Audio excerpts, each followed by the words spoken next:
Also looking at what the needs are of the family. In one case, the family was living in a car, a mother and 3 kids. The person contacted me and said, hey, can you help out with this situation? I was able to call a particular council person, because when you call the homeless service number, you got a directory of 50 numbers. Nobody picking up the phone. How am I going to remember all of that? So I was able to help this family, but that's what it's going to take. Individuals to go out to the homes, meet with the families, find out what the challenges are. So I agree wholeheartedly. We have to do that. I say good evening to everyone. That's respect, and that's what we're losing in this city.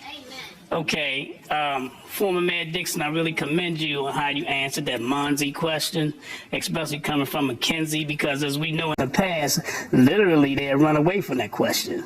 I really feel as though you enlightened us on the funding streams from the outside looking in, or what you would do if you were there. That was fantastic. But my question is to the panel, is that we know that we are 400 police short in this town. It's not much of a deterrent when you go around this town and you don't see police anywhere, you know. Even the least likely of us would do something knowing that nobody's watching us. Who cares, you know? So my question to the panel is, looking at the Baltimore City Police dissent decree, to all of you, pro and con, how do you feel about that, to employ credible police officers to put this town back where it should be? I don't need no mic. I want you do have to speak in the mic. We need you to speak into the mic for our viewers at home. Can you hear? Oh, I want to give God some praise, because you know what Baltimore have lost? They forgot about God. We forgot about God. We're looking towards materialistic things that we love when we need to love one another. What I'm here for, you know how I go. I'm compassionate about the kids. We need to have a boot camp. We ain't got to send these kids to jail, but we need to have a boot camp where they don't go home for like 6 to 8 months, maybe a whole year. Give them some education, get them the high school diploma, find them a job, get them a workshop. Schools don't even have workshops anymore. They don't even have home economics. These kids don't even know how to cook. And it's really sad that we allowed, we did this, not City Hall. They not in our houses. Well, they not in our homes. I blame most of us from home. We need to go back to the old school. You know what I mean? The old school, I'm sorry. No, my question is what I'm saying. That's what I want y'all to think about. Let's go back to the old school. Y'all took the way that we can't beat our children because of judges. I love you. We can't beat them. Now, the 3 and 4 years old that's coming up right now, you can't even beat them. Somebody gonna call, I saw you beating your child. We got a whipping. Did the beating hurt me? No. Look what it made me. You see what I'm saying? We got to go back to the old school. We got to chastise our kids. We got to show them respect. We got to teach them respect. And let me tell you something.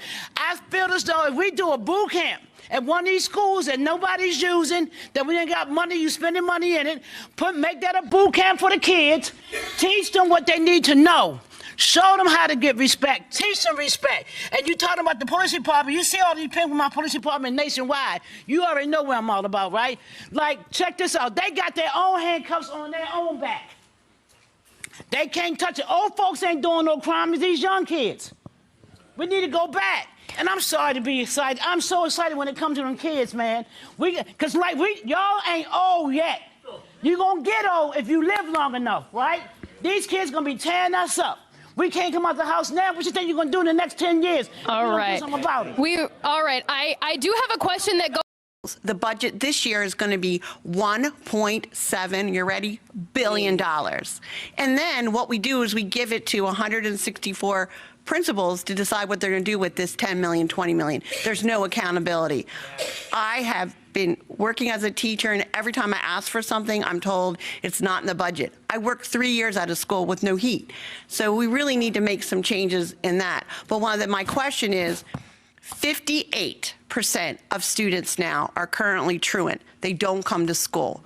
So the mayor has a big plan. He's going to give a trophy to the school that has the best attendance. That's not what we need. We don't need a robocall anymore. We need truant officers going into the schools and making sure they go to school. Utmost importance when you're dealing with juveniles.